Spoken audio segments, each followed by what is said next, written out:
The system I'm using is called single rope technique, or SRT. It's revolutionised caving over the last 20 years.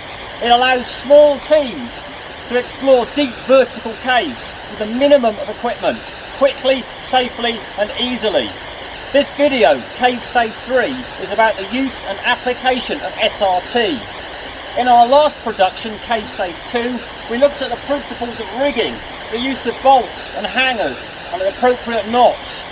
By combining the two videos together, we hope to present an overview of modern caving rope work.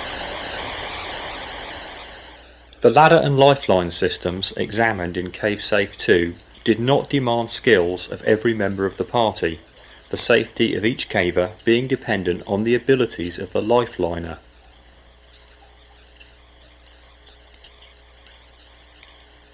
The SRT caver must be individually skilled, since he or she is alone on the rope and cannot rely on the help of others if problems arise.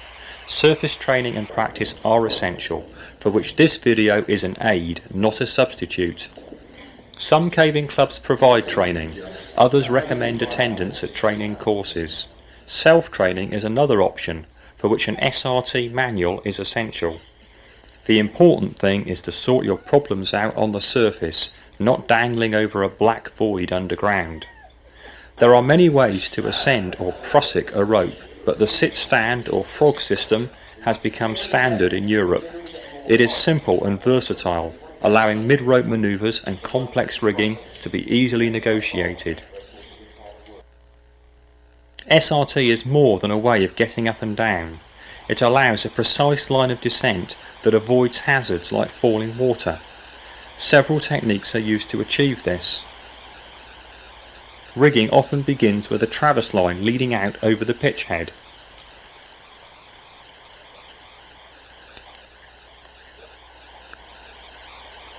At the hang point, two anchors are usually rigged in equal tension to create a Y hang.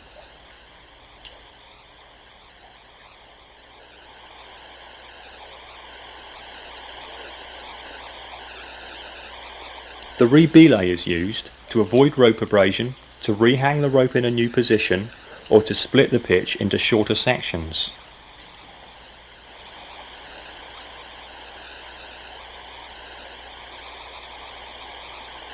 Deviations deflect the rope away from hazards like abrasive rub points or falling water.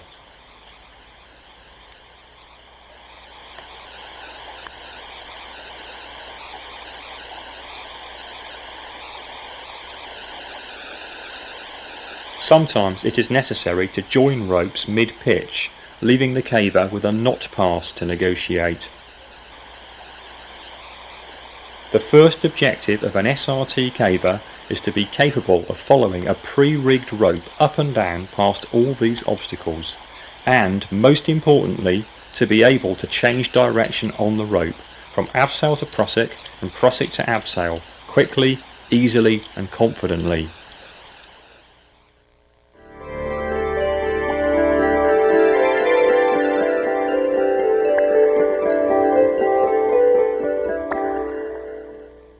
These are the component parts of the Frog SRT system.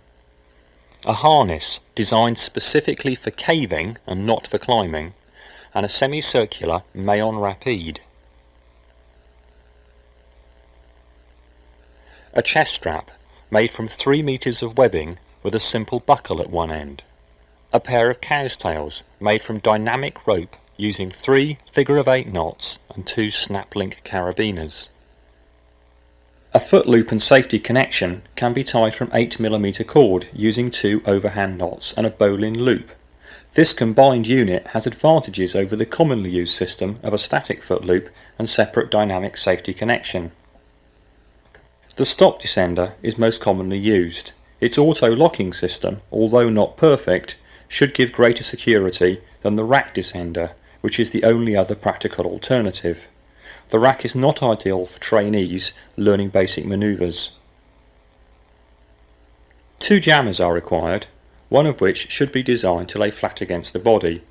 The second jammer can either be the simple basic type or the handled design. but the handle itself has limited practical use and can encourage a poor prussiking style. 3 carabiners are required, one of which should be oval and at least one of the others should be of steel rather than alloy. Here are some other items that are recommended. A knife with a retractable blade, a length of 6mm cord to be used as a prussic loop, a pulley, an oval carabiner and a spare jammer. Adjust the harness carefully to rest on the pelvis and loop the semicircle or central mayon to the loop on your right side. Then connect the body jammer, which should lay flat with the release mechanism facing outwards. The middle loop of the cow's tails is attached next. The second side of the harness can then be connected to the central mayon.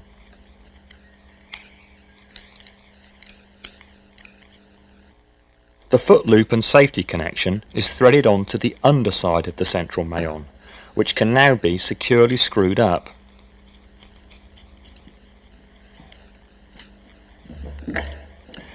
And now the chest strap is arranged.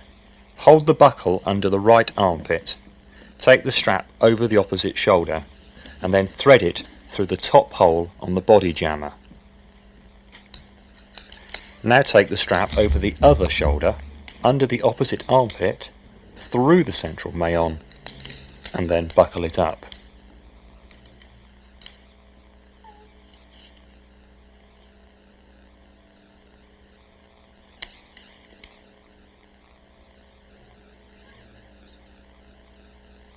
Other arrangements and chest harnesses can be used, but this is the simplest. The oval carabiner is used to connect the remaining jammer to the foot loop and safety connection. This can then be clipped to the right hand gear loop on the harness, along with the foot loop. The cow's tails can then be clipped to the left hand gear loop. Now clip a carabiner between the body jammer and the cow's tails. The descender is connected here with the silver latching plate upwards and the handle to the user's left. Finally, clip the remaining carabiner, which should be steel, to either of the gear loops. The completed rig should be adjusted to suit the user. The short cow's tail should extend 1/2 metre to the end of the snap link, but the long cow's tail should be just shorter than the user's outstretched arm. The same rule applies to the safety connection. If this is too long, or worse, too short, you will have problems. Correct foot loop length is essential. With a foot inserted and the cord taut, the 2 jammers should align precisely as shown.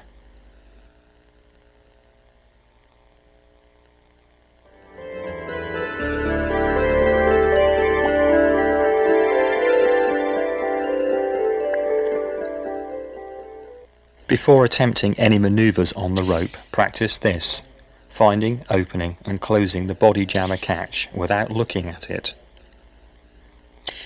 Now insert the rope, engage the jammer and sit into the harness. You'll find a tendency to lie back horizontally. Tighten the chest strap and bring yourself up into a sitting position. Now take the foot loop jammer and clip it to the rope just above head height.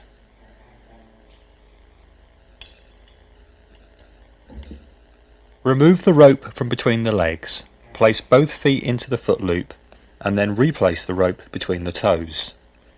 Position your hands behind the jammer as if to pull yourself towards it. Now stand up. Push it up again, stand up again. Push it up, stand up. You are now prussiking.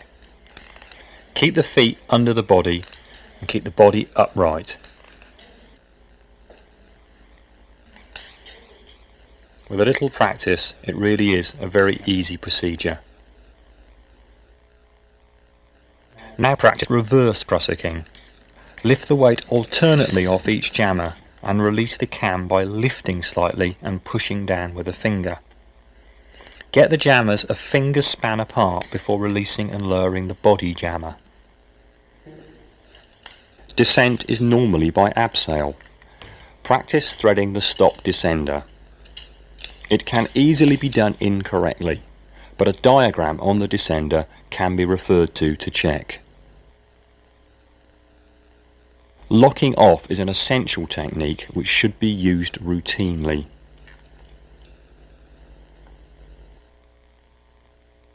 Abseil is controlled by both hands, the right gripping and feeding the slack rope, the left gently squeezing the handle as required to give a smooth, controlled descent.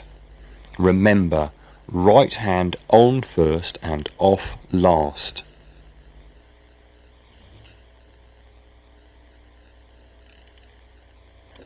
If you forget that one simple rule, this can happen. The auto-lock mechanism won't work if you thread the descender back to front or upside down, and even with correct threading, some new or dry ropes will not auto-lock. You may need to push the handle up to stop yourself while locking off. On fast ropes, always use your spare carabiner for braking. This does make locking off more complicated and requires more slack rope. Basic changeovers must be thoroughly practiced. To change from prusik to abseil, first thread the descender just below the body jammer.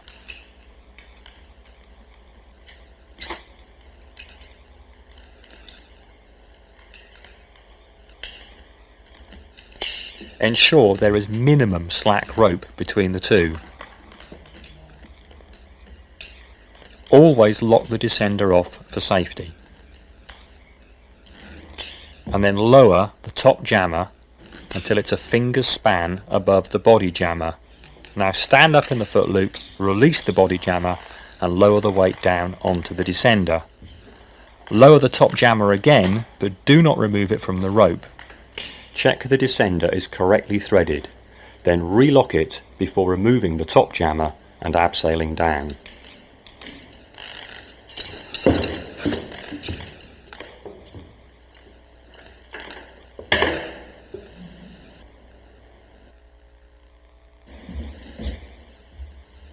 To change from abseil to prusik, lock off.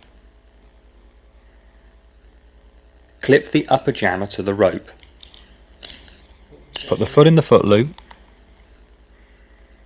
push it well up the rope, stand up and clip on the body jammer above the descender. Now do one prusik up, pull the slack rope through, and this will make it very much easier to unthread the descender.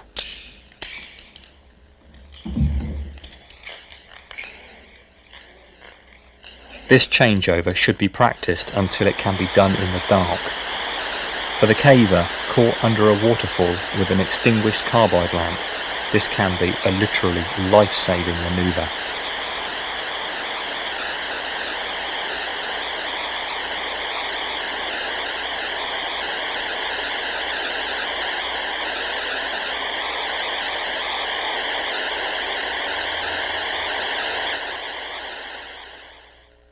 Careful checks precede the first underground use of the equipment.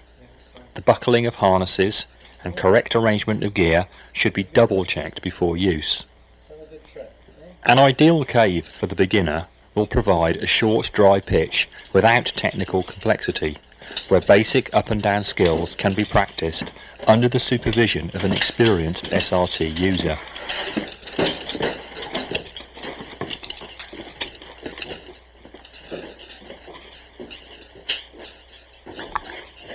Reaching the pitch head will require the use of both cowstails. Protection traverse lines are easily negotiated, but A traverses require more confidence in the equipment. It is necessary to lean well back and trust the cowstails to support the body weight. The traverse line can be used as a handrail as the weight is transferred from one point to the next.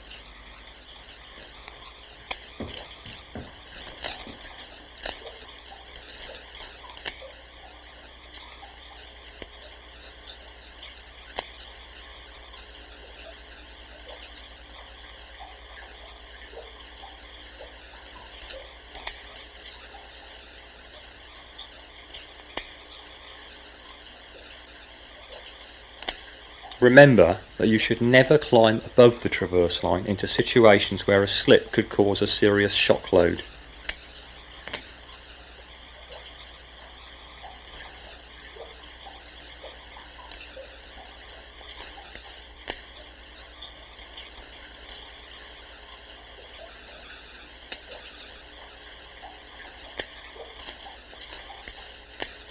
More than one caver can be on the traverse line, but at least one anchor should separate each person.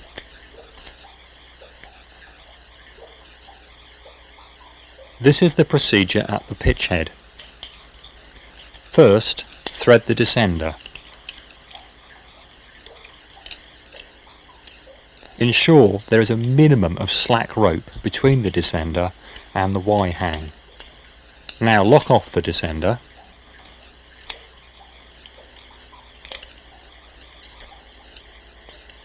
And then remove the short cow's tail.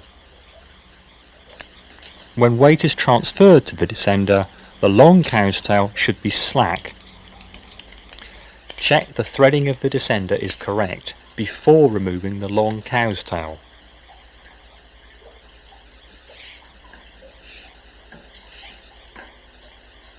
This is always the procedure. The long cow's tail is removed last, after the descender has been checked for correct threading.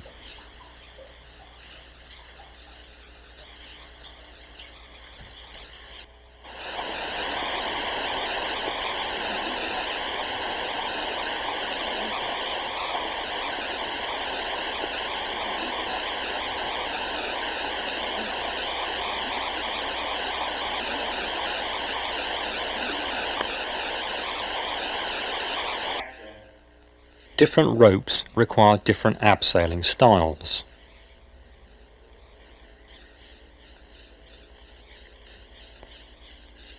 This is especially true on long pitches. But with practice, a smooth descent can be controlled, and the abseil can be enjoyed.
The first section of an upward prusik is always easier with some weight on the end of the rope.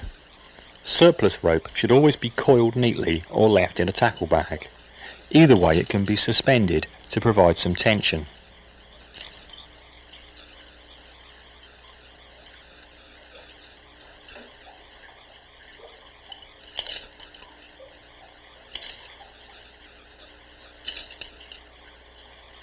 A helping hand from another caver has the same effect. A one-footed prusik tends to give more lift and is often faster than with both feet in the loop.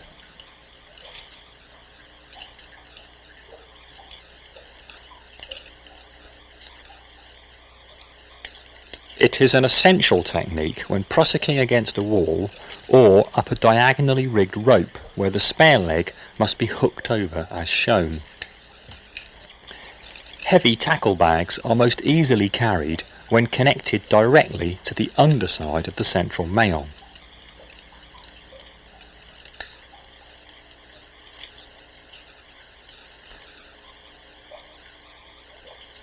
At the pitch head, a cow's tail is always clipped first, and then, by standing in the foot loop, the body jammer can be released.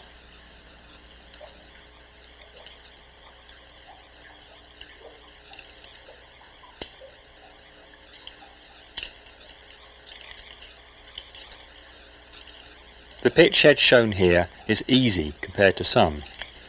This type of obstacle is difficult to practice on the surface, but not impossible if the right location is used.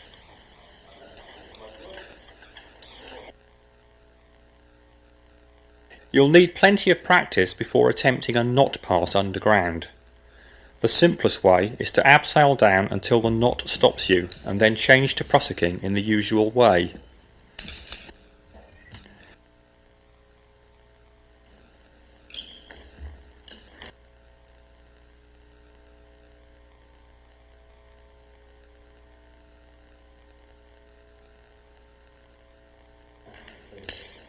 Do one prussic up to make unthreading the descender easier.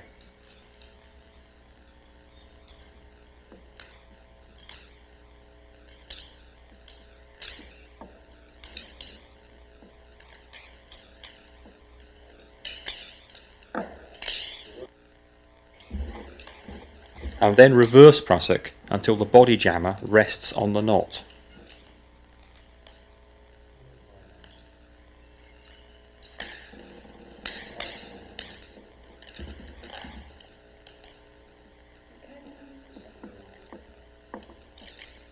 Now thread the descender again below the knot and continue as if doing a standard prussic abseil changeover. This is not an easy manoeuvre and one which often causes problems. It should be avoided underground whenever possible, but practiced routinely as an excellent surface exercise. Remember, it doesn't help to get things right all the time. You need to have some problems so that you can learn from sorting them out. Amongst other things, this exercise should indicate whether your foot loop and safety connections are adjusted correctly, and help you to understand why their lengths are so critical.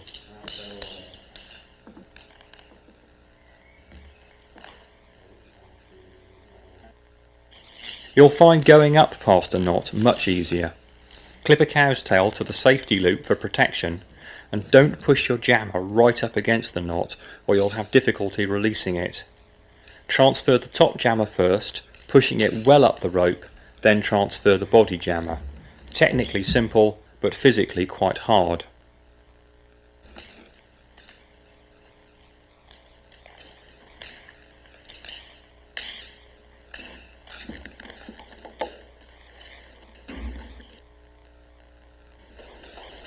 More surface practice is required to pass rebelays and deviations, but you'll find these manoeuvres more meaningful here if they're demonstrated underground.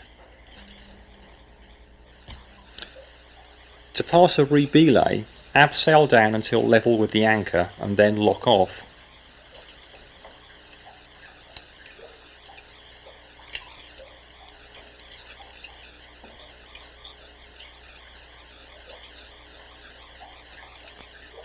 Clip the short cow's tail directly to the anchor and the long cow's tail into the rebelay loop between the descender and the anchor. Now unlock and abseil down until your weight transfers to the short cow's tail.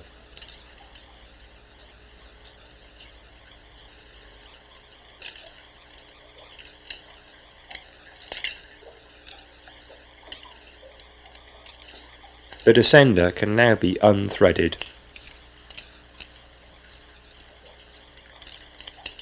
Carefully separate the next section of rope before rethreading the descender.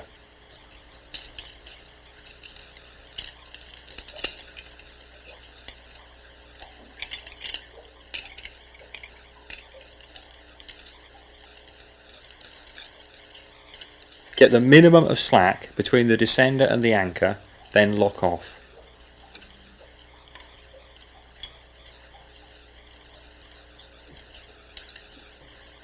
Now, try to get your feet braced firmly against the wall so that you can lift your weight up long enough to unclip the short cow's tail.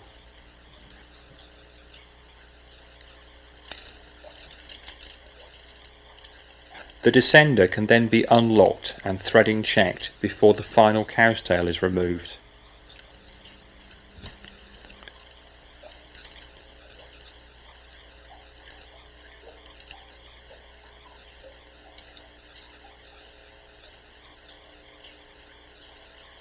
Rope 3.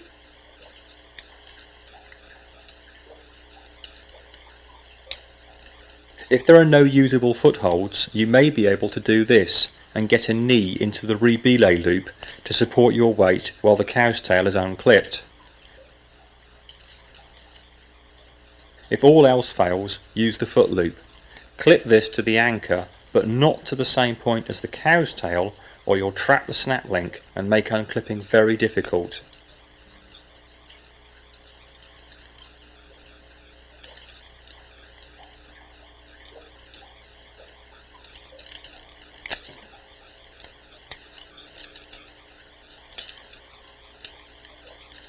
To pass the rebelay upwards, first clip in a long cow's tail to the anchor.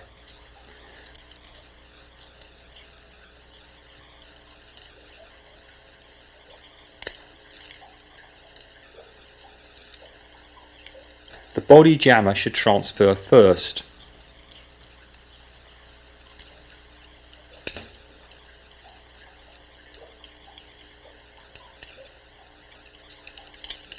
Be very careful to separate the foot loop and hold it clear before clipping it to the next section of rope. This will ensure that no tangling of equipment can occur. A foot placed in the rebelay loop will help to get prussiking started, and you'll probably have to resort to the rope between the toes method for the next few metres of the pitch.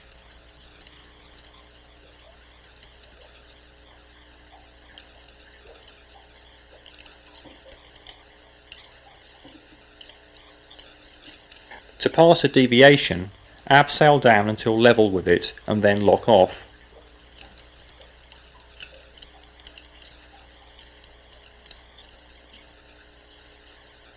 A bottom anchor makes reaching the deviation very easy. It is simply necessary to unclip the deviation from below the descender and replace it above.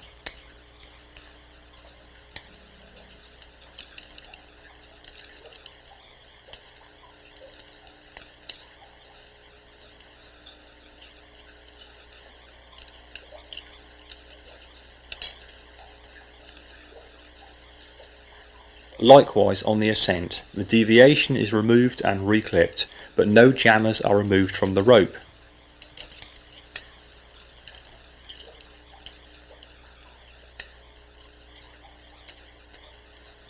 Cow's tails are not required for this manoeuvre, although they can be clipped to prevent the deviation from being lost if you swing out of reach.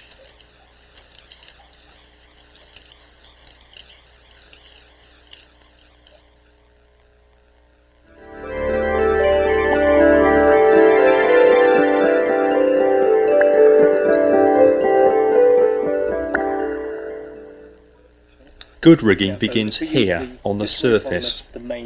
Selecting the correct rope lengths and the right number of bolt hangers or mayons is easy when a topo rigging diagram of the cave is available. This indicates pitch lengths and anchor positions, making precise planning possible. Static ropes intended for caving should be used. The characteristics, care and maintenance of ropes were illustrated in Cave Safe 2, as was the correct use of various bolt hangers.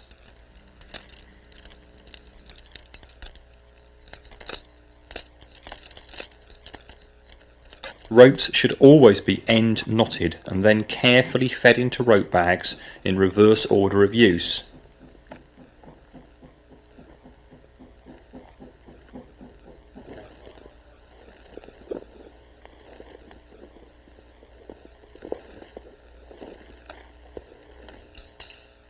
Underground, the rigger prepares at the pitch head. Some carabiners clipped to the belt are useful for attaching odd items of gear and for the rope bag.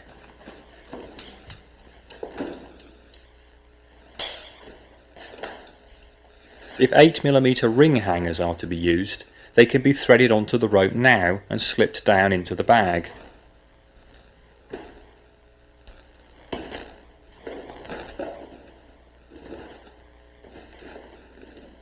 The rigger's spanner usually attaches to the forearm using an elastic loop and a short length of cord.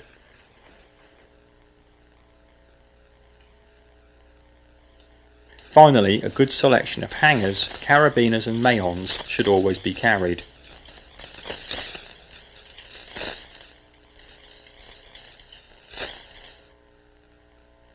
Natural belays are often used as an initial anchor for a traverse line.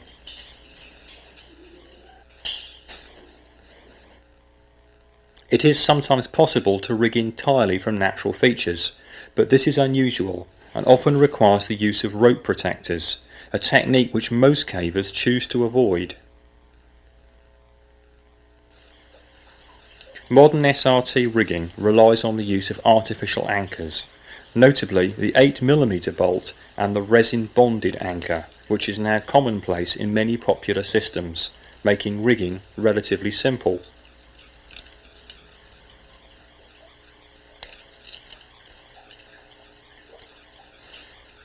The installation of any anchor is a skilled job that must only be undertaken by the most experienced riggers in full consultation with relevant conservation and access bodies.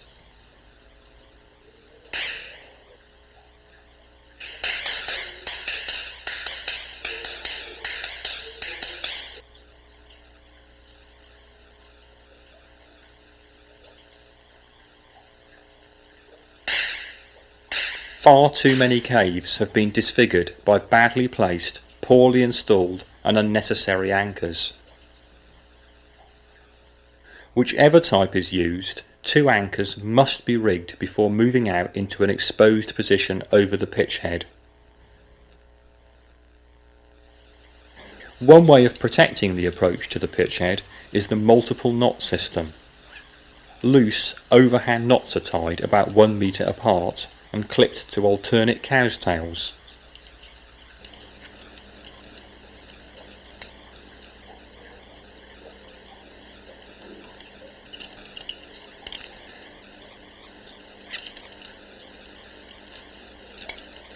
These can then be unclipped and untied as the rigger progresses.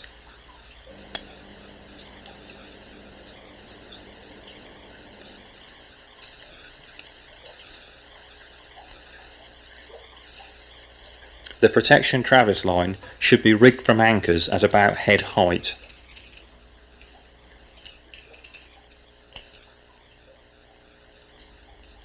The rigger can use a stop descender for safety as he moves from one anchor to the next, but he must be sure that the rope in use will auto lock. This is a useful trick to remember when using a stop descender like this. Unthread the descender and use the slack rope to tie a butterfly knot, which can itself be used to tension the traverse line.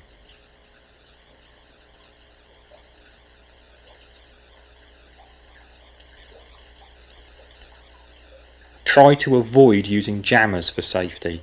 Under a sudden shock load, they could cut a rope in half. If ropes are joined on the traverse, always thread them together as shown for maximum safety, and always end knot any dangling rope end long enough for a descender to be mistakenly threaded onto.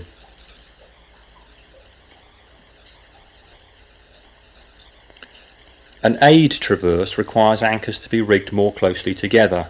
The rigger must hang from cow's tails, allowing both hands to be free.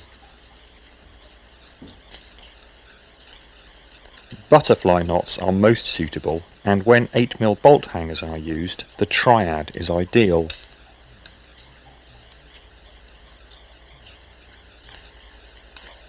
For safety, at least one cow's tail must be clipped directly into a butterfly loop.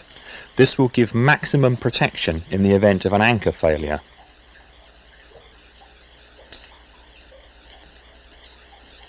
With practice, the knot can be tied exactly in the right position every time, and time-consuming adjustments can be avoided.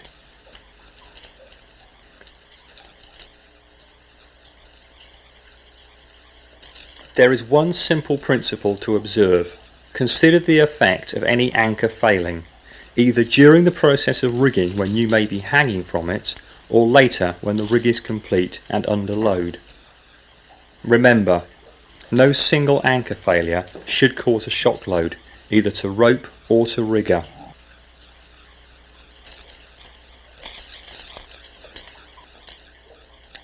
Progress is much easier when the rigger is confident in his equipment, trusts his cow's tail, and uses both hands to do the job.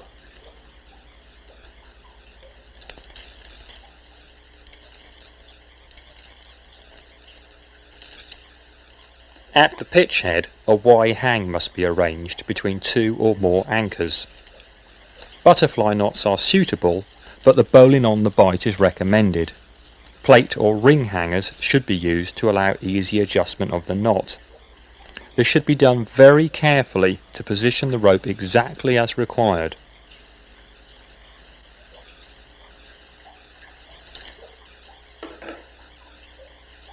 When weight is transferred to the Y-hang, all the traverse bolts should ideally come into slight tension. This ensures that the loading is shared between the maximum possible number of anchors and assures a very high degree of security.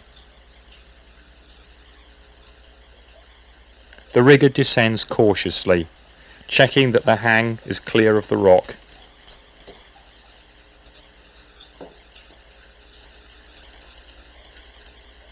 Even a slight adjustment at the Y-hang can mean the difference between this, a safe and acceptable hang, and this, dangerous rope abrasion that must be prevented by re-rigging. On a long pitch, a heavy rope bag can be hung from a cow's tail beneath the rigger. It is almost always the best practice to let the rope feed out like this during the descent.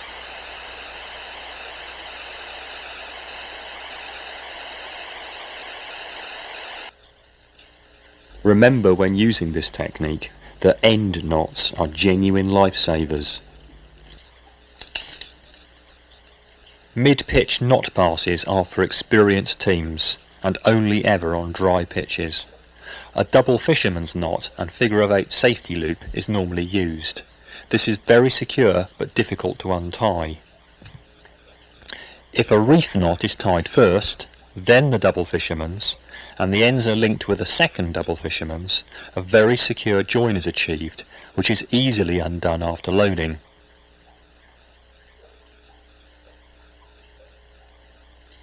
Rebelay bolts are often found at a point where the rope touches the cave wall, but the position is not always obvious, and sometimes using what may appear to be an unnecessary anchor high in a shaft may ensure a clear hang lower down.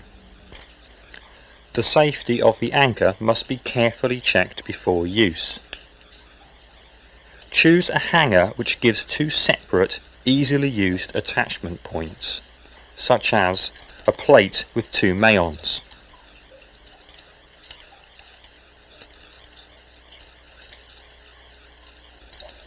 Or alternatively, a plate with a mayon and carabiner, or a ring hanger and carabiner. Clip the short cow's tail to the upper attachment point and then abseil down until the weight transfers to this.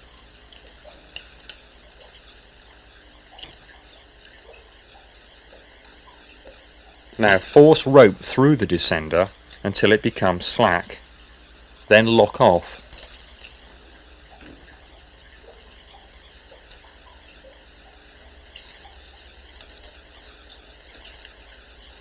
Now tie a figure-of-8 knot using just enough rope to reach to the lower of the 2 attachment points at the hanger.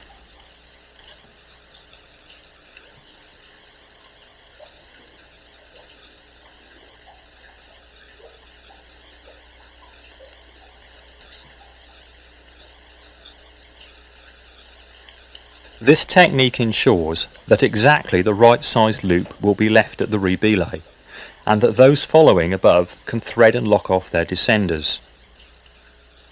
Remember that a fall onto static rope equal to 30% or more of the rope length can cause injury.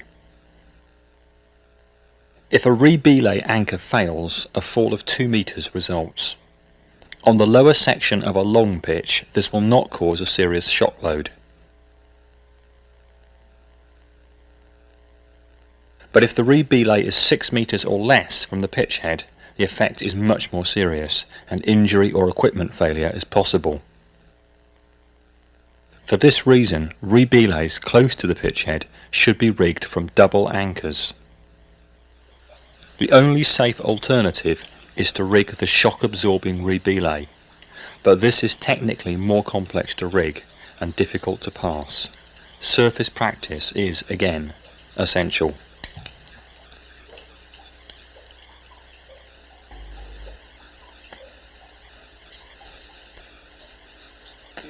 Rigging a deviation often begins like this, using a pendulum swing to reach the right spot. During this manoeuvre, a very careful watch must be kept on the rope above to ensure that no rope abrasion occurs. Having grabbed the right spot, a natural belay can often be found to attach a deviation sling. Remember that acute deviations are difficult to pass, so don't make the sling any shorter than it needs to be.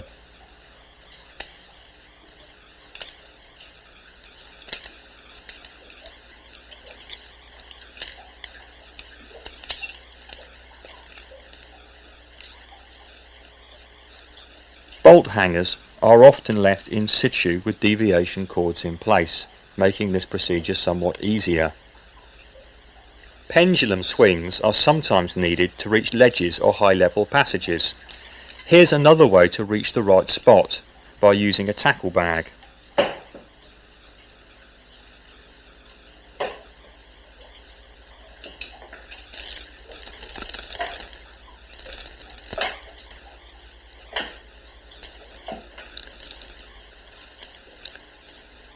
To make progress easier for those following, a knot can be tied next to the rigger's descender.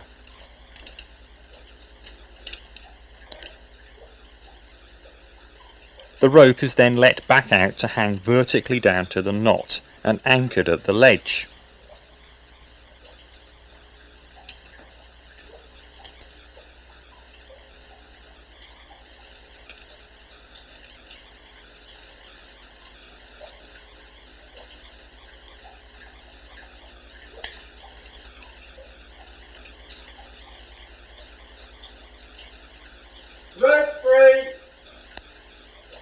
When the next person descends, the knot stops them and they simply pull themselves over onto the ledge.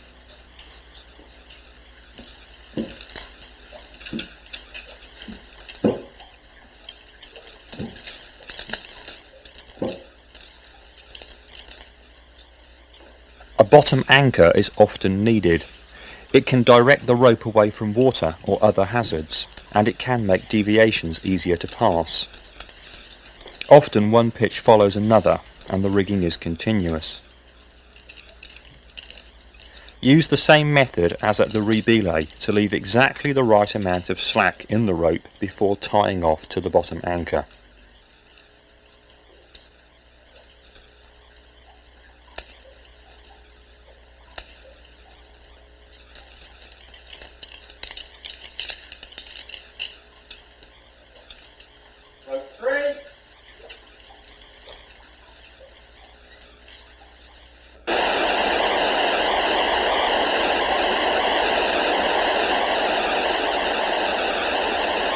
The wet pitch. Here all the skills of rigging must be applied to avoid the waterfall. One of the greatest benefits of SRT is that the most active systems can be negotiated and enjoyed safely. Even a short pitch may require the full range of rigging techniques. In this case, beginning with an aid traverse well out over the waterfall.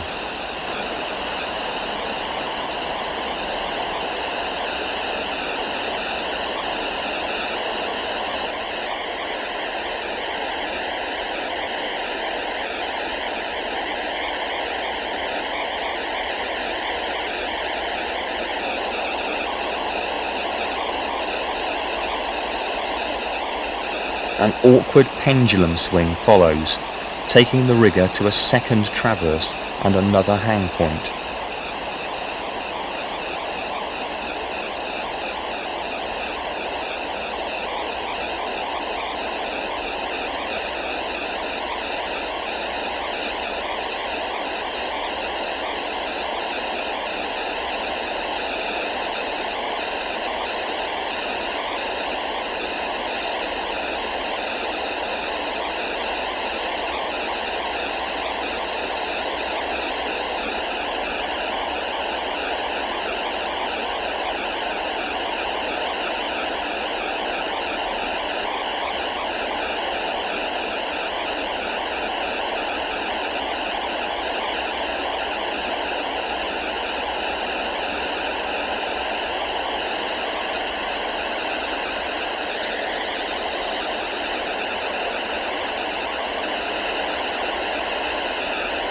A deviation helps to clear most of the water.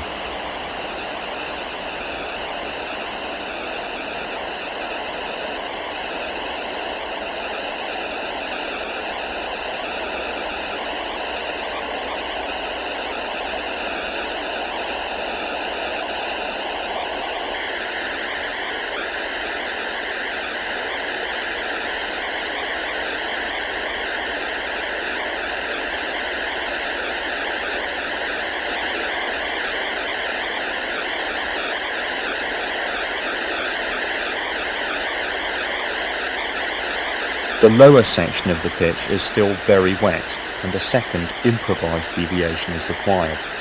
In this situation, almost anything is worth a try, sometimes more than once.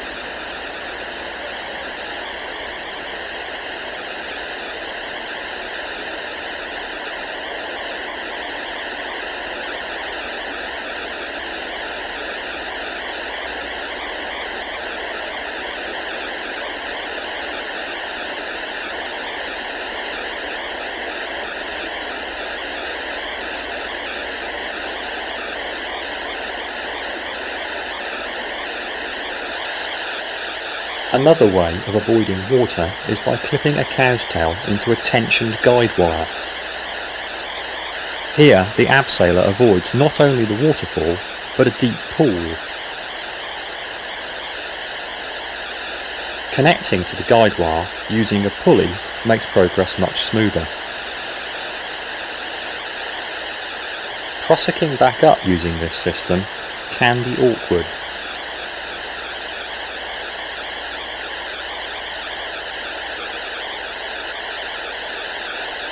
It can help to anchor the main rope as well.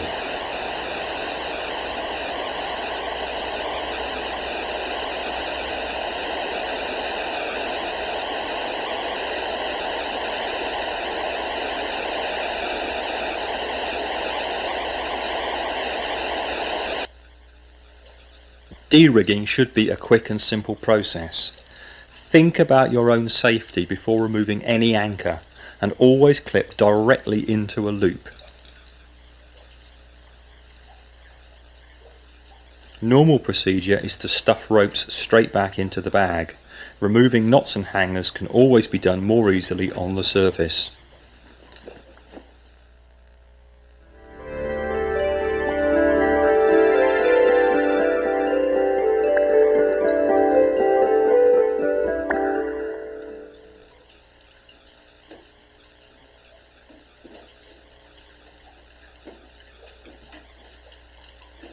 Through trips are always popular with cavers, especially when the route involves abseiling down pitches without the need to climb them again. The figure of 8 descender is often used, with the rope simply doubled around an anchor.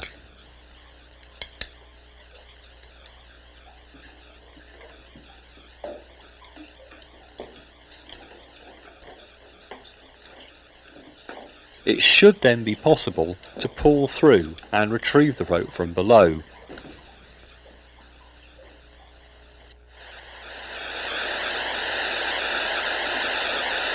This is fine when it works, but if the rope jams, you might find yourself struggling to free it under a waterfall, or in an even more embarrassing position where you may have time to reflect on the wisdom of carrying a spare rope for this type of trip.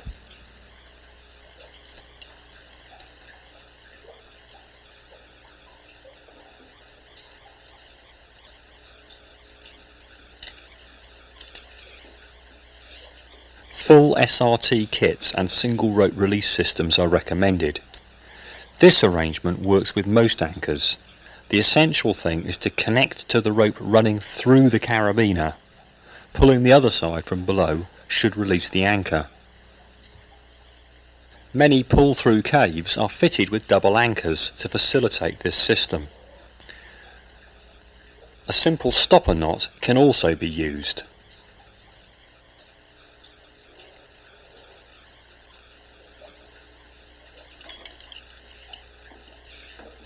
If party members are not fully SRT rigged or proficient, a releasable anchor may be advisable. Then, if problems arise, lowering off can be achieved using an anchored descender or, in this case, a locked off Italian hitch.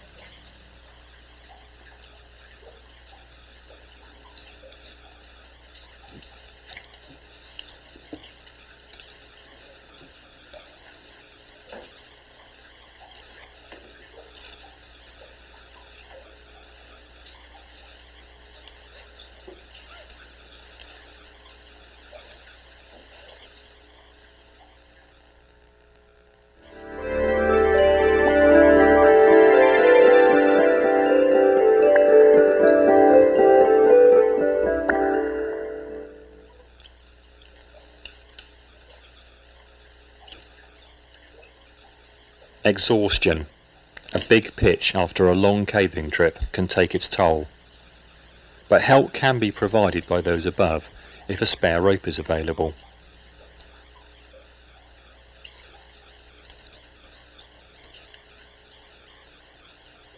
By running the rope through a carabiner clipped into the Y-hang, a counterbalance lift can be easily arranged. The caver at the top simply attaches his body jammer and uses his weight to assist his friend.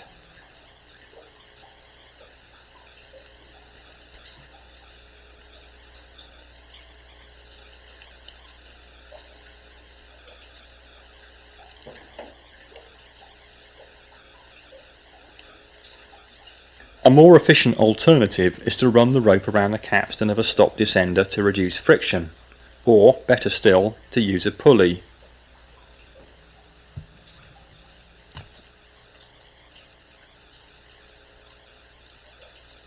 The tired caver can help himself by making a simple adaptation to the prussiking system. A cow's tail should be attached first to the upper jammer to act as a safety connection. The foot loop is unclipped from the carabiner and replaced running freely.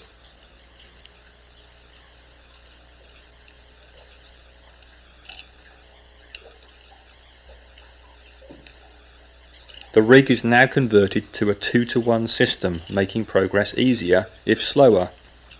A pulley makes the action smoother.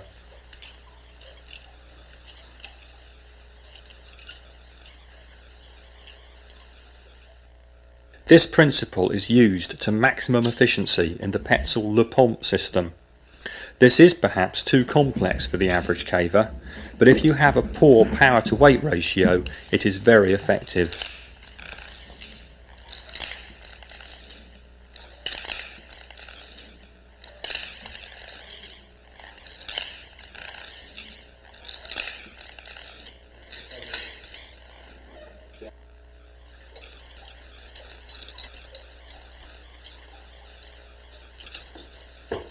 Lose a piece of essential kit and you have a problem. This is one way of prussiking on one jammer, but it has a narrow safety margin.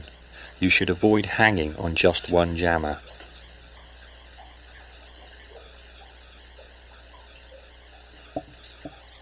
The prussic loop is easily tied and works remarkably well. 6mm cord is recommended.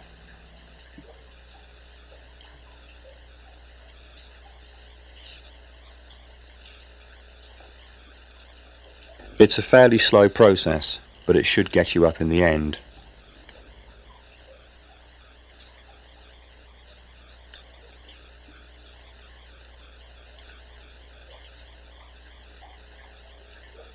You can use a stop descender threaded around one capstan as an improvised body jammer, but not without some effort.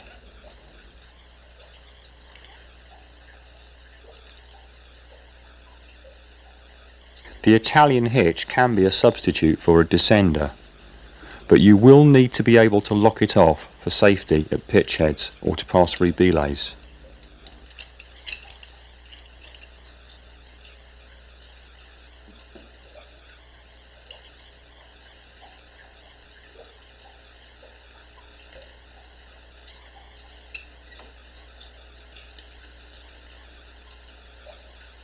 Very muddy ropes can cause you a problem when jammers fail to grip.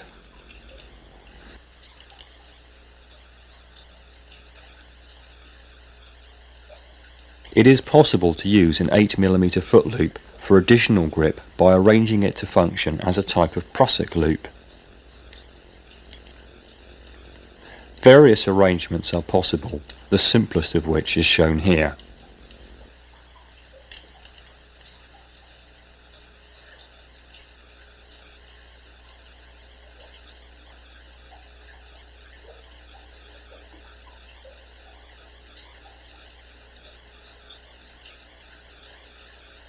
In exceptionally muddy conditions, it helps to use a different type of jammer. The Gibbs rope walker will grip on the muddiest of ropes.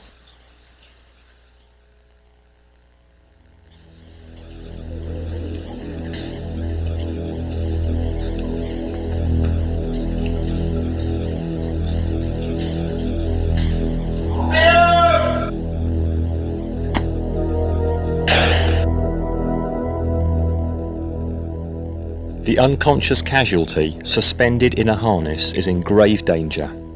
Loss of circulation through the arteries of the thigh can cause death within 15 minutes. Immediate action is essential, and you may be the person who has to take it. Oh, Jesus. There are many possible options of varying technical and physical difficulty. You must consider several factors: how much manpower is available and how much spare equipment. Is there a rope long enough to reach the casualty or to get to the bottom of the pitch? How far down is the casualty? Are they close to the top or near the bottom? And how is the pitch rigged? Are there rebelays above or below, and how far below? Is the rope bottom anchored? Are there deviations? Is there an end knot or a suspended tackle bag? Always take the easiest option first. If you have a knife and a spare rope long enough to descend the whole pitch, rescue is simple. Tie the rope in directly through the Y-hang loops and descend using a braking carabiner.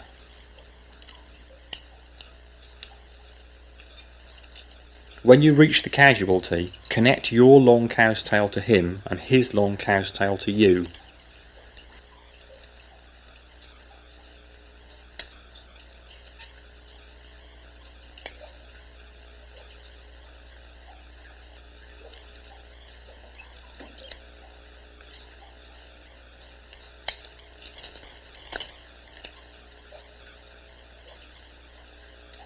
Now, carefully prepare to cut the casualty's rope.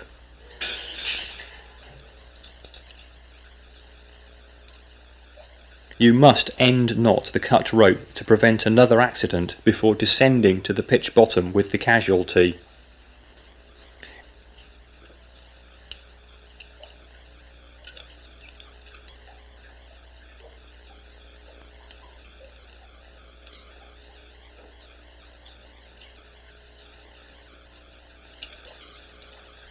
If the casualty is suspended on an auto-lock descender, the procedure can be slightly different.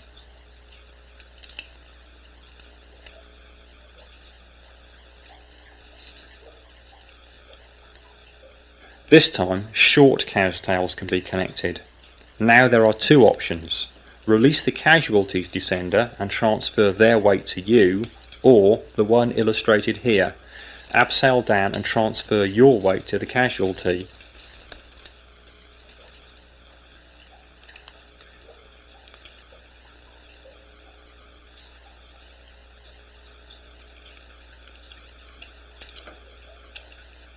With this technique, you only need a rope long enough to reach the casualty and not to go to the base of the pitch.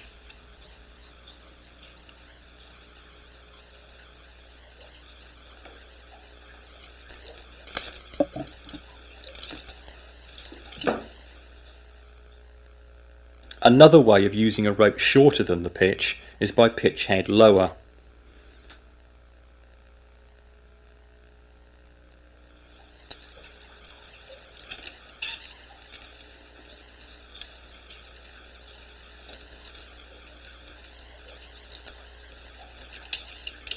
Connect a descender to the Y-hang using a short sling or a large diameter carabiner.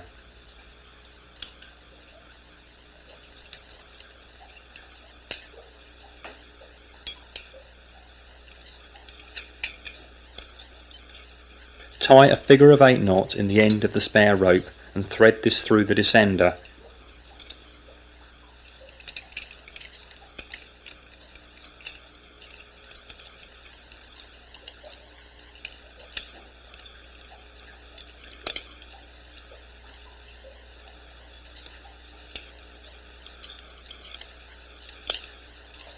Connect the spare rope to the casualties rope using a jammer and lock off the descender.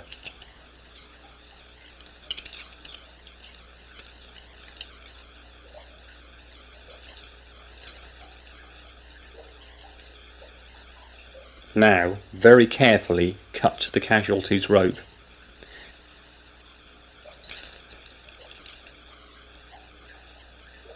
It is now possible to unlock the descender and lower off. Lowering a person on a single jammer is not normal practice, but in an emergency it may be necessary.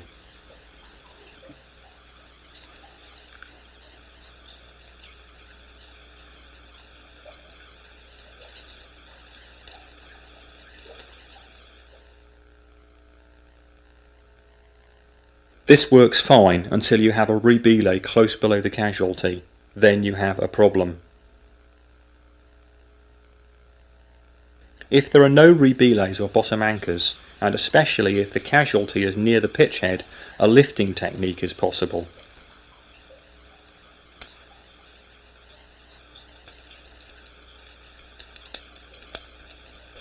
Use a chain of 3 carabiners to fix an inverted jammer onto the rope, or alternatively a short sling threaded through the loops of the Y-hang.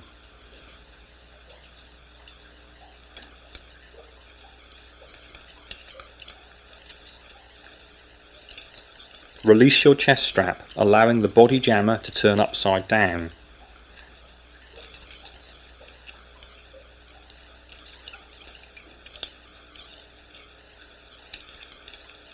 Now connect this to the rope and lift using the thigh muscles. This is not easy, and if more manpower is available, it should be used. With each lift, gather slack through the jammer until you have about 1 metre of rope.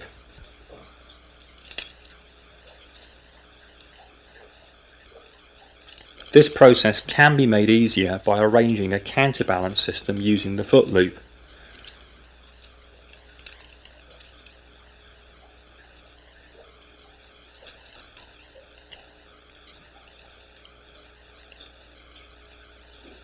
The success of this depends on the relative weight of the casualty.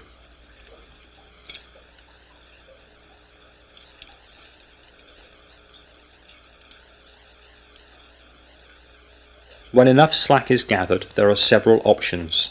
A stop descender can be clipped to the Y-hang and threaded around one capstan. By clipping the emerging rope through the body jammer, counterbalance lift is possible.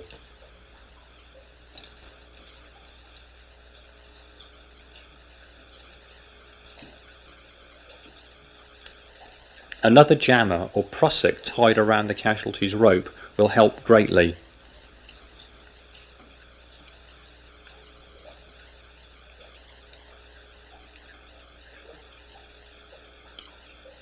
The original jammer can now be removed, as it may be required to set up a Z-rig, a technique demonstrated in Cave Safe 2 which gives a 3-to-1 lifting system.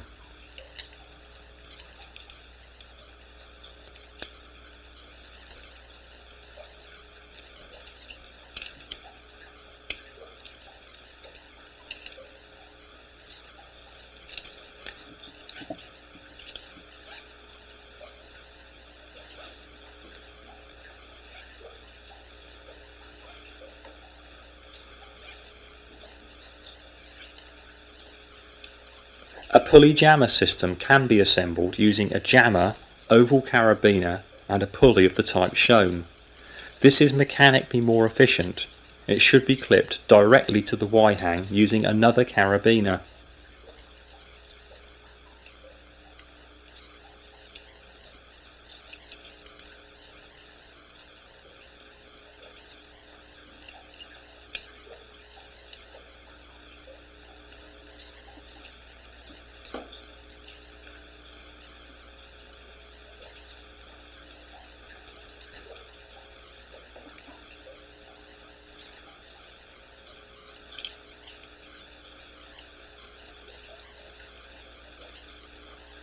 Counterbalance systems using the pulley jammer are much more effective and will easily raise a small person.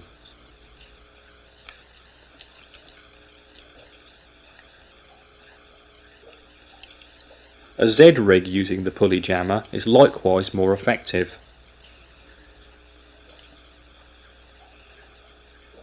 Spare equipment clipped to the lower jammer to provide ballast makes progress faster.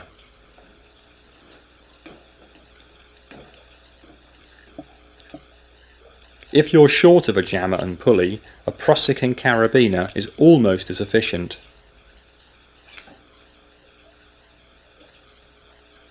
This is all fine, but if you've forgotten a deviation beneath the casualty, you may need to release a pulley jammer, in which case thread the rope through a descender, counterbalance, release the jammer, and then lower off.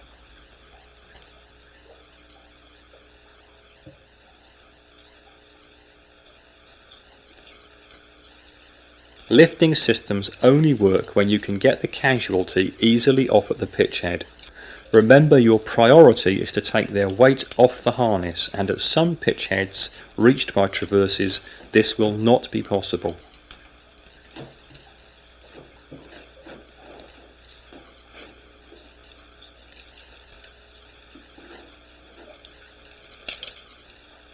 If no other option is possible, you have one last rescue method. It is difficult and dangerous and is known as mid-rope rescue. You need to reverse prussic down to the casualty.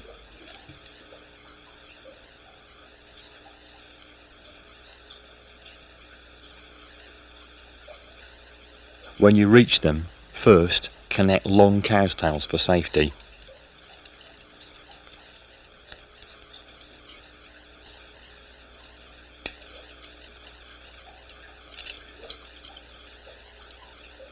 Then remove the casualty's top jammer and clip your cow's tail to the casualty exactly as shown. You need to convert your foot loop to 2-to-1 lift, or finishing the rescue will be extremely difficult, especially with a heavy casualty. Lift your combined weights until you can reach down and disconnect the casualty's body jammer.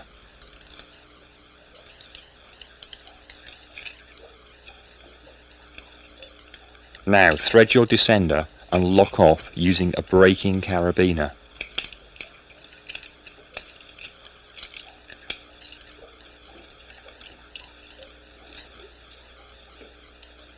Lift again using the 2-to-1 system. Unclip your body jammer. Let the overhand knot on the foot loop run through the oval carabiner. If the top jammer is out of reach, it may have to be abandoned.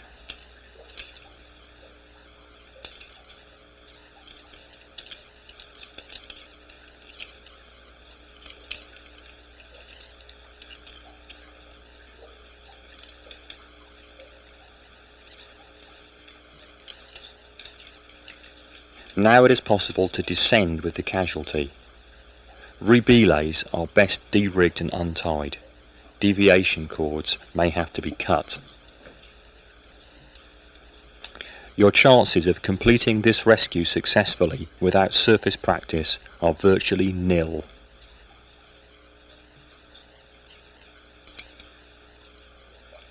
If the casualty is above you, you will have no choice but to prussic up their rope and pass them mid-rope. This is another technique that requires extensive practice on the surface.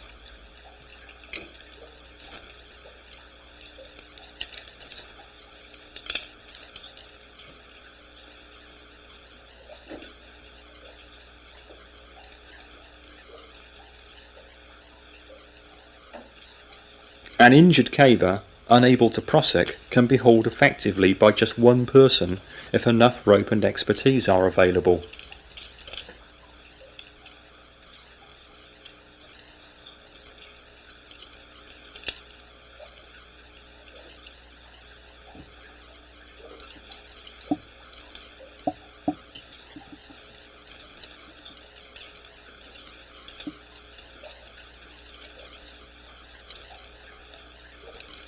Lightweight lifting systems require specialist training.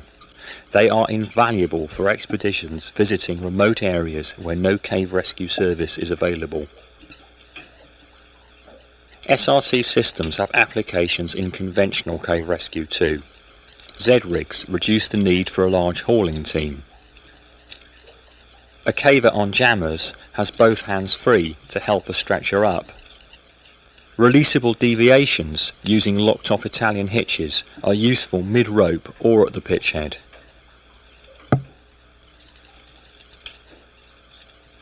And counterbalance systems make a long pitch haul much easier and faster.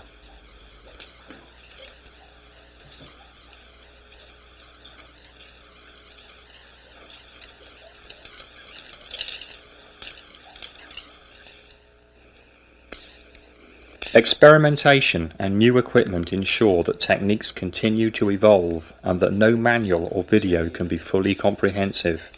There are subjects not examined in this production, such as the combined use of SRT and ladder.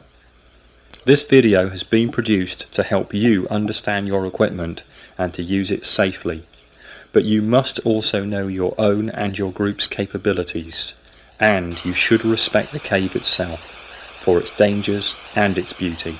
Then all this can be yours.